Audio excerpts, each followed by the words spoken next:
E obviamente começando pelo início do conceito do por que eu preciso de uma caixa de transmissão, por que eu preciso de um sistema com diversas relações de marchas para o meu veículo andar. Afinal, qual que é a função da transmissão? A gente comenta até no curso de motores que o motor não produz muito torque. O torque, ou seja, a força que os motores de combustão interna produzem, são relativamente pequenos. Em compensação, eles trabalham com uma rotação extremamente alta. Então, quando eu estou parado no trânsito, vou sair com o meu carro, minha roda está parada e eu começo a movimentar ela de uma maneira bem devagarzinho. Ou seja, eu tenho que ter no meio do caminho entre o motor e as rodas um sistema que compense essa diferença tanto de rotação como a minha exigência de força. E é por isso que eu tenho que fazer uma caixa de transmissão com relações de marchas. Por outro lado, até, eu também tenho a condição de velocidade alta. No caso aí, a rotação das rodas podem estar até bem próximas da rotação do motor, por justamente eu estar em velocidade muito alta. E para tentar compensar essas duas condições de eu exigir força ou exigir velocidade, eu tenho que fazer uma relação de marchas, e aí a gente começa a falar um pouquinho de escalonamento de marcha. Por quê? Afinal, olha o grande problema do motor de combustão interna, que é o diferente do elétrico, né? Motor de combustão interna, eu tenho uma rotação mínima de trabalho, abaixo disso ele não funciona, por causa dos ciclos de combustão e etc. Né? Admissão, compressão, combustão e escape. Eu sou obrigado a ter um mínimo de rotação para trabalhar, então só nisso já me complica. Eu tenho que ter um elo de ligação entre o motor e as rodas, principalmente quando eu vou partir ou quando eu paro o carro, eu tenho que desconectar eles. E aí, né? Então tem que ter embreagem, conversor de torque. Então só pelo fato de eu ter uma rotação mínima já começa a me restringir. Além disso, eu tenho uma rotação máxima de trabalho. Ele não é infinito. É diferente de um motor elétrico que vai de 0 a 16.000 RPM. Aí eu não preciso nem colocar nada, é só fazer uma ligação praticamente direto nas rodas, né? No caso aqui, não. Se for para ver aqui essa curva de torque de um motor diesel, ele começa em 1000 RPM e termina em 2500, ou seja, eu só variei 2,5 vezes a minha rotação. Isso significa o quê? Se eu tivesse com um carro que a 10 por hora eu tivesse com 1000 RPM, ele só ia chegar a 25, porque o motor não ia poder girar mais. E nisso eu sou obrigado a criar diversas marchas, diversas relações de marcha, para sempre estar casando a rotação do meu motor com a rotação das rodas, para seguindo a minha curva de operação. Olhando em mais detalhes isso, o escalonamento de marcha, eu acabo dimensionando o escalonamento de marcha para cada condição que eu preciso. Então, no caso de um veículo com 5 marchas, eu começo, por exemplo, em primeira marcha, eu tenho esse gráfico, a força, a capacidade de tração, o quanto eu estou jogando de força no solo para acelerar o veículo, para movimentar o veículo, subir uma ladeira, e a velocidade. Então, na primeira marcha, eu sou obrigado a ter uma velocidade baixa, mas em compensação, eu compenso uma força enorme. E olha que interessante, eu coloco aqui já até para instigar alguns conceitos que a gente vai falar lá para o final do curso, quando realmente discutir escalonamento de marcha e otimização disso. Mas olha que interessante, um carro aqui era 1.6 e outro carro 2.0.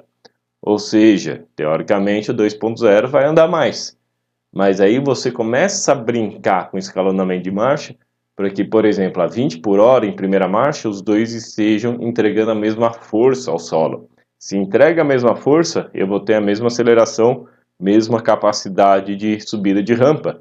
E aí, se você soltar esses dois carros na mão de um leigo, ele vai achar que os dois têm o mesmo desempenho, o mesmo motor e etc. Óbvio que o 1.6, por ter uma relação de marcha mais reduzida, o motor acaba antes.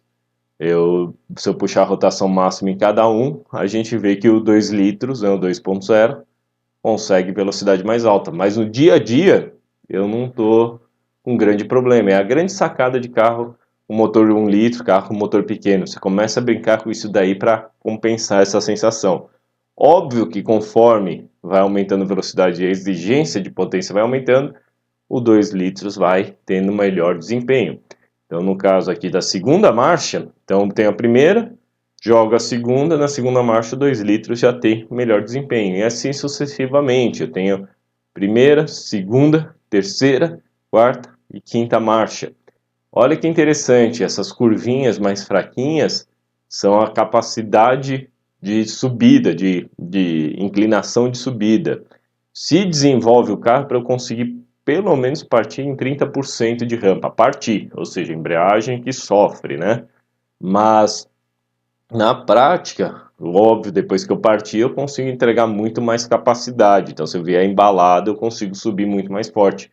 Mas olha qual é o senão disso daí. Eu tenho buracos. Entre uma marcha e outra, eu não consigo subir uma ladeira. Então, hipoteticamente, se eu tivesse que subir uma ladeira de 30%, que é inclinado pra caramba, no carro 1.6, ou seja, curva vermelha, eu consigo subir em primeira marcha, porque afinal ele entrega tanta força que eu estou lá perto dos 50.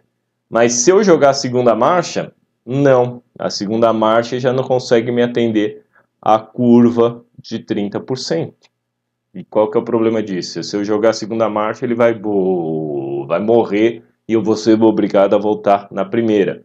É por isso que se tem aquele conceito de quanto mais marchas você tiver, melhor, porque afinal, se eu tiver um monte de marchas, eu começo a colocar um monte de relação de marcha bem nesse buraco.